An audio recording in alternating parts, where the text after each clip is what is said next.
السلام علیکم ورحمۃ اللہ۔ اگر ہم اسلام میں کامیابی حاصل کرنا چاہتے ہیں تو ان 7 اصولوں پر عمل کریں۔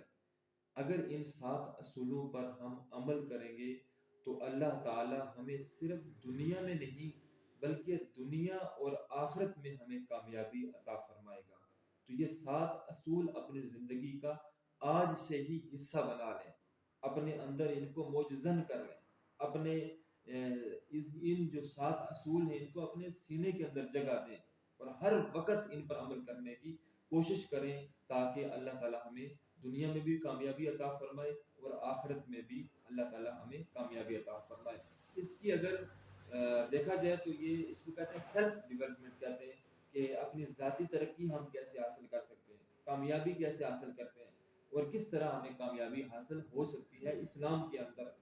اور مسلمان کے لیے ضروری ہے کہ ان کے اوپر عمل کریں۔ یہ پورے یعنی قرآن اور حدیث سے یہ چیزیں ثابت ہیں کہ 7 اصول، میں سمجھتا ہوں کہ اگر پورے قرآن پاک کا اگر خلاصہ دیکھا جائے تو یہ ان 7 چیزوں کے اندر یہ موجود ہے۔ پورے قرآن اور حدیث کا خلاصہ ان 7 چیزوں پر کے اندر جو ہے وہ موجود ہے۔ ان کو حاصل کریں، ان کے اوپر جستجو کریں اور ان پر عمل کریں تو ہماری دنیا بھی اچھی ہو جائے گی اور ہماری آخرت بھی اچھی ہو جائے گی۔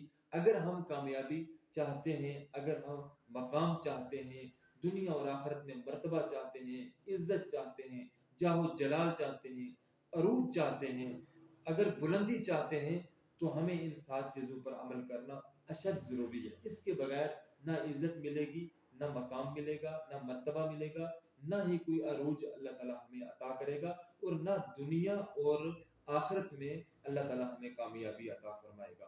تو یہ سب سے پہلا جو کی پوائنٹ جو ہم اس کی طرف آتے ہیں، سب سے پہلا اصول جو ہے کامیابی حاصل کرنے کا اور دنیا اور آخرت میں کامیابی حاصل کرنے کا، وہ سب سے پہلا پوائنٹ ہے تقوی اور پرہیزگاری۔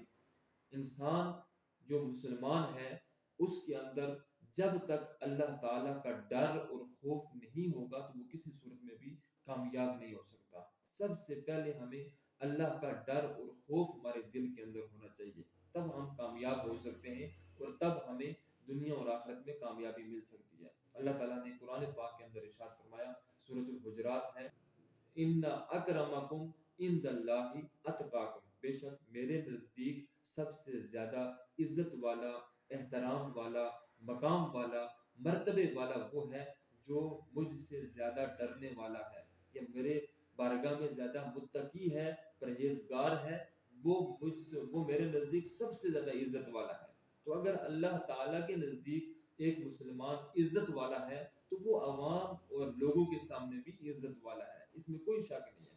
تو سب سے پہلے جو وہ تقوی اور پرہیزگاری کو اپنی زندگی کے اندر ہم نے شامل کرنے کی کوشش کرنی ہے۔ اس کے بعد دوسرا جو ہے وہ ہے پوائنٹ اخلاص اور نیت کی درستگی، کہ ہمارے اندر ہم جو بھی کام کریں ہماری نیت درست ہونی چاہیے، ہماری نیت کا قبلہ ہر صورت میں درست ہونا چاہیے۔ حضور علیہ السلام کی حدیث مبارکہ ہے اور بخاری شریف کی سب سے پہلی حدیث ہے۔ حضور فرماتے ہیں انما الاعمال بالنیات، یعنی اعمال کا دار و مدار نیتوں پر ہے۔ تو گویا کہ ہماری نیت درست ہونی چاہیے، ہماری نیت اللہ کی رضا ہونی چاہیے۔ کوئی بھی ریاکاری یا دکھاوا ہم دنیا کے اندر اس کو اپنی زندگی کے اندر شامل نہ کریں۔ جو بھی ریاکاری کرنے والا ہے وہ کبھی بھی کامیاب نہیں ہو سکتا۔ وہ جو بھی کام کرے گا وہ لوگوں کو دکھانے کے لیے کام کرے گا، اور ایسے انسان کا کوئی بھی عمل وہ اللہ تعالیٰ کی بارگاہ میں قبول نہیں ہوتا اور اللہ تعالیٰ اس کو قبول نہیں کرتا۔ تو اپنے زندگی کے اندر اس چیز کو شامل کر لیں کہ ہم اپنی نیت کو خالص رکھیں گے۔ اپنی نیت کو خالص رکھنے سے مراد یہ ہے کہ جو بھی کام کریں گے دنیا میں وہ صرف اور صرف اللہ تعالیٰ کو راضی کرنے اور اللہ کو خوش کرنے کے لیے کریں گے۔ تو اس کے اوپر ہم نے عمل کرنے کی کوشش کرنی ہے۔ اور تیسری جو چیز ہے وہ ہے حصول علم، یعنی علم کو حاصل کرنا۔ ہم مسلمان ہیں اور اللہ تعالیٰ نے اور حضور نے سب سے زیادہ ہمیں علم حاصل کرنے پر زور دیا ہے۔ حضور فرماتے ہیں کہ سب سے زیادہ جو مسلمان اللہ تعالیٰ کے نزدیک مضبوط ترین مسلمان وہ ہے جو علم حاصل کرنے والا ہے۔ اور پھر حضور صلی اللہ علیہ وسلم فرماتے ہیں کہ ماں کی گود سے لے کر قبر تک علم حاصل کریں، یعنی حضور صلی اللہ علیہ وسلم حکم فرما رہے ہیں ماں کی گود سے لے کر قبر تک علم حاصل کریں۔ پھر ایک اور مقام پر حضور صلی اللہ علیہ وسلم فرماتے ہیں کہ علم حاصل کرنا ہر مسلمان مرد اور عورت کے اوپر فرض ہے۔ تو گویا کہ اس کو قرآن و حدیث نے فرض قرار دے دیا۔ پھر ایک مقام پر قرآن پاک میں فرمایا قل هل يستوي الذين يعلمون والذين لا يعلمون، کیا اللہ تعالیٰ فرماتا ہے کیا علم والے اور جاہل یہ برابر ہو سکتے ہیں؟ تو اللہ تعالیٰ خود ہی جواب دیتا ہے کہ علم والے اور جاہل کبھی بھی برابر نہیں ہو سکتے۔ تو گویا کہ علم حاصل کرنا یہ ہمارے لیے بہت ضروری ہے، اور یہ دنیا اور آخرت میں کامیابی کا ایک اہم جو ہے وہ ذریعہ ہے حصول علم۔ اس سے ہم اللہ تعالیٰ کی پہچان بھی کرتے ہیں، اور پھر ہم سارے کے سارے اعمال جس طرح اللہ نے ہمیں حکم دیا اس کے مطابق کرنے کی کوشش کرتے ہیں۔ اور اس کے بعد چوتھا جو پوائنٹ ہے وہ ہے اخلاق کی درستگی۔ سب سے زیادہ اسلام اخلاق کے اوپر زور دیتا ہے۔ آپ کو علم میں ہے کہ حضور صلی اللہ علیہ وسلم کا ارشاد پاک ہے کہ بُعِثْتُ لِأُتَمِّمَ مَكَارِمَ الْأَخْلَاقِ، حضور فرماتے ہیں کہ مجھے اخلاق کی تکمیل کے لیے اللہ تعالیٰ نے بھیجا تھا۔ دنیا کے اندر اخلاق کی تکمیل کے لیے اس کائنات کے اندر اللہ نے مبعوث کیا تھا۔ تو ہمارا ہر عمل جو ہے وہ اخلاق سے برا ہونا چاہیے۔ ہم جو بھی کام کرتے ہیں اس میں اخلاق لازمی شامل ہونا چاہیے۔ ہم اگر کسی کے ساتھ معاملات کرتے ہیں تو اس میں اخلاق ہونا چاہیے، کسی کو گالی نہ دیں، کسی کے ساتھ بدتمیزی نہ کریں، کسی کے ساتھ زیادتی نہ کریں، کسی کے ساتھ ظلم نہ کریں۔ یہ بھی اخلاق کی اقسام ہے کہ جب ہم کسی پر ظلم کریں گے یہ بد اخلاقی ہوگی۔ کسی کو دھوکہ نہ دیں، یہ بھی بد اخلاقی کی ایک قسم ہے۔ تو اخلاق کیا ہے کہ ہر آدمی کے ساتھ حسن سلوک کریں، اچھے طریقے سے پیش آئیں، حضور کی تعلیمات کے مطابق ہم لوگوں کے ساتھ معاملات کریں، لین دین ہے جو بھی معاملات ہیں ہم حضور صلی اللہ علیہ وسلم کی تعلیمات کو مد نظر رکھیں اور حضور کی اخلاق کو مد نظر رکھیں۔ ہم یہ تو کہتے ہیں کہ حضور صلی اللہ علیہ وسلم وہ شخصیت تھے کہ جو گالیاں سن کر دعائیں دیتے تھے، اور جو پتھر مارتا تھا تو اس کے آگے بھی اس کے جو نیچے ہے اس کے بھی اپنی جو ہے وہ چادر اور کملی بچھا دیتے تھے۔ تو گویا کہ حضور صلی اللہ علیہ وسلم کی تعلیمات یہ ہیں کہ ہم اگر کوئی گالیاں دیتا ہے اس کے جواب میں ہم گالی نہ دیں، اگر کوئی بدتمیزی کرتا ہے تو اس کے جواب میں ہم کسی کے ساتھ بدتمیزی نہ کریں، اگر کوئی بندہ ہمیں برا بھلا کہتا ہے تو ہم اس کو معاف کر دیں، یہ عفو و درگزر ہے۔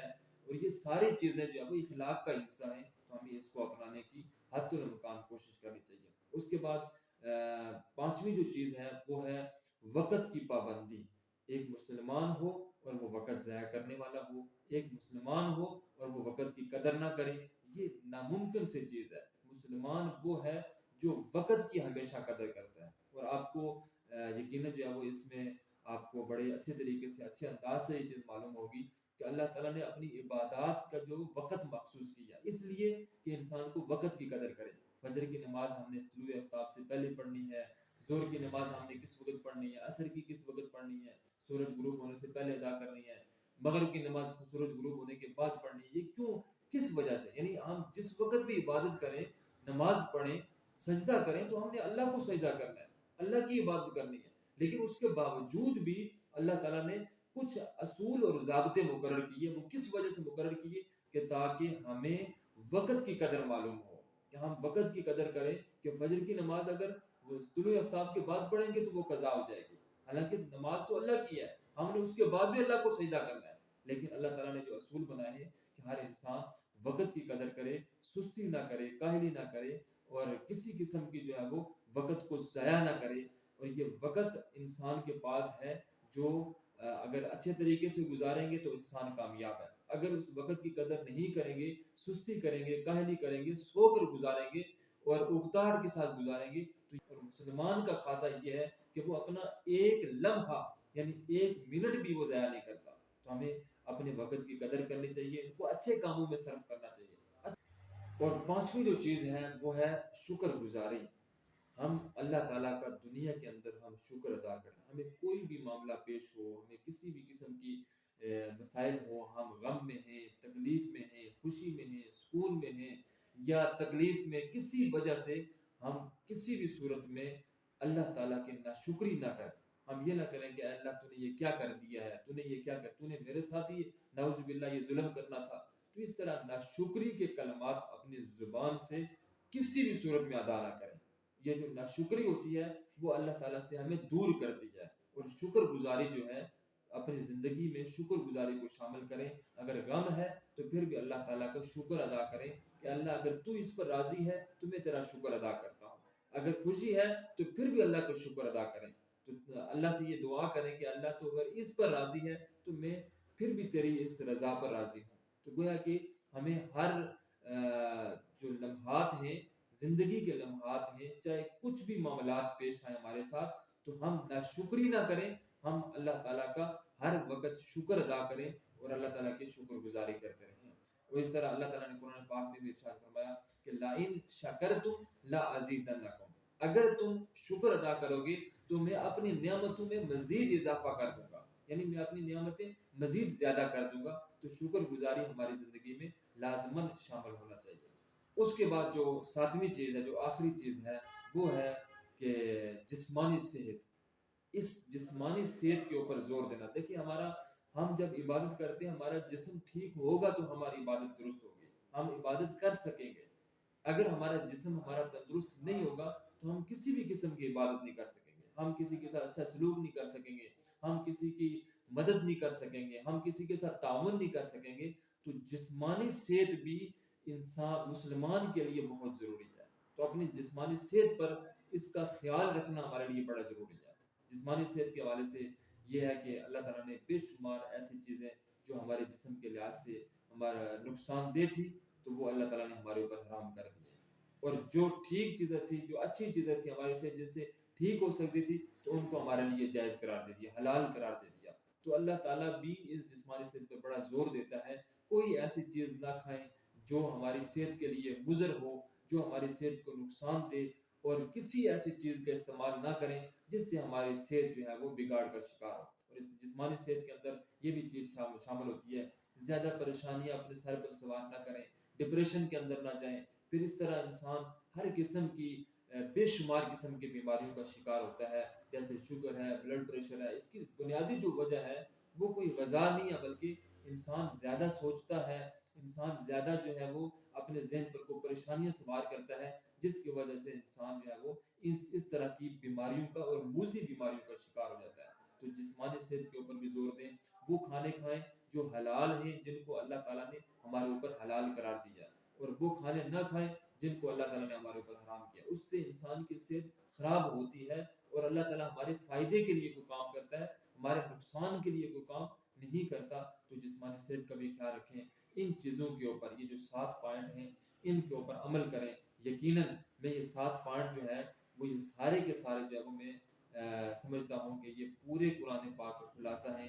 ان پر عمل کریں تو ہم اللہ تعالیٰ کی بارگاہ میں سرخروبی ہوں گے، اور دنیا اور آخرت میں ہمیں اللہ تعالیٰ عزت بھی عطا کرے گا، مقام بھی عطا کرے گا، مرتبہ بھی عطا کرے گا، اور دنیا اور آخرت میں اللہ تعالیٰ ہمیں